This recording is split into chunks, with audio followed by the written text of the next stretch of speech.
যখন ইসমাইলকে জবাই শুরু করলো, বাবা সন্তানকে জবাই করে আসমান ভারাক্রান্ত হইয়া গেল। ফেরেশতারা পর্যন্ত কান্না শুরু করিয়া দিছে। আমার মাওলার রহমতের জরিয়ার ভিতরে জোশ মারিয়া ফালাইছে। আমার মাওলা ডাক দিয়া বলে, জিবরাইল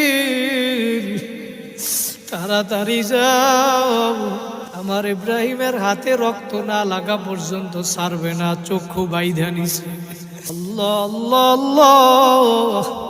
জিবরাইল এখন চিন্তা করে, আমি জান্নাত থেকে দুম্বা নিয়ে ছুরির নিচে দিব। আমি যাইতে না যাইতেই মনে হয় বাবা সন্তানকে জবাই করিয়া ফালাইবে। জিবরাইল সালাতু ওয়াস সালাম আসমান থেকে দুম্বা নিয়ে ইব্রাহিমকে সিগন্যাল দিয়া দিল, আল্লাহু আকবার আল্লাহু আকবার। জিবরাইলের আওয়াজ শুনিয়া ইব্রাহিম আলাইহিস সালাতু ওয়াস সালাম বলতেছে, লা ইলাহা ইল্লাল্লাহু আল্লাহু আকবার। ইব্রাহিম আলাইহিস সালাতু ওয়াস সালামের আওয়াজ শুনিয়া ছুরির নিচে ইসমাইল বলতেছে, আল্লাহু আকবার ওয়ালিল্লাহিল হামদ। জবাই হইয়া গেল। ইব্রাহিম আলাইহিস সালাতু ওয়াস সালাম চক্ষু খুইলা দেখে একটা জানোয়ার জবাই হইয়া গেছে। ইসমাইল পাশে শুইয়া রইছে। এবার ডাক দিয়া বলে, বাবা ইসমাইল আসো, আমরা মনে হয় মাওলার পরীক্ষায় পাশ করতে পারি নাই।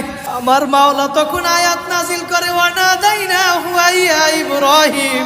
ইব্রাহিম লাগবে না, লাগবে না, কদ সাদ্দাকতার রুইয়া ইন্না কাযালিকা নাজিজিল মুহসিনিন। ইব্রাহিম হইয়া গেছে, লাগবে না, লাগবে না, আমার মাওলার পরীক্ষা হইয়া গেছে। ইব্রাহিম তোমাকে আমি পরীক্ষা করছি, তোমার আর ইসমাইলকে জবাই করা লাগবে না।